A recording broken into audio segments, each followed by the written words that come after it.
Mon chien a mangé un gland, est-ce dangereux? Votre chien mange des glands? Ces fruits sont un danger de l'automne sous-estimé pour les chiens. Les glands verts qui tombent de certaines espèces de chênes sont toxiques et peuvent entraîner gastrite et insuffisance rénale chez le chien. Qu'il est agréable de promener son chien en automne lorsque les températures sont douces et que les arbres sont revêtus de leurs plus belles couleurs. Mais ces belles balades peuvent virer à la catastrophe si votre chien a tendance à manger tout ce qu'il trouve par terre.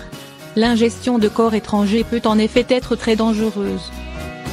C'est le cas des glands qui font partie des dangers de l'automne. Les glands sont les fruits des chênes. En automne, ils tombent, notamment lorsque le vent souffle fort. En forêt, entre autres, vous êtes susceptible d'en rencontrer énormément au sol.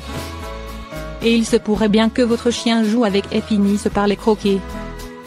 Voici ce qu'il faut savoir si vous soupçonnez votre chien d'avoir mangé un gland pendant une balade. Mon chien a mangé un gland, que risque-t-il? Or, le gland vert est un aliment toxique pour le chien. Plus exactement, ce sont les tanins du gland qui sont toxiques pendant la digestion. Ils peuvent entraîner une gastrite, une occlusion intestinale, une insuffisance hépato-rénale. Chez les chiots, les chiens âgés ou malades, les conséquences de l'ingestion de glands peuvent s'avérer fatales dans les cas les plus graves. Si votre chien a mangé un gland, il faudra le surveiller de près pendant les heures après l'ingestion. Les symptômes qui doivent vous alerter après l'ingestion de glands.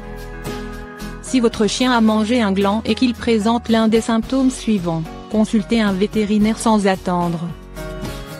Abattement, vomissement, diarrhée, avec présence de sang ou non, perte d'appétit, augmentation de la prise de boissons et de la production d'urine. Traitement et prévention. Il n'existe pas de remède miracle, mais seulement des traitements symptomatiques. Si votre chien a mangé un gland et présente l'un des symptômes précédemment cités, il ne faut surtout pas hésiter à vous rendre chez un vétérinaire, car il peut être en réel danger. Sans soin, des complications peuvent apparaître, entraînant dans les cas les plus graves la mort de l'animal. Afin d'éviter que votre chien n'ingère des glands, essayez dans la mesure du possible de le promener en dehors des zones où vous pourriez en rencontrer. Évitez les chênes, et apprenez-lui le refus d'appât afin qu'il ne mange pas ce qu'il rencontre dehors. Et lorsque vous le promenez, restez attentif afin de le surveiller au maximum, notamment s'il est en liberté.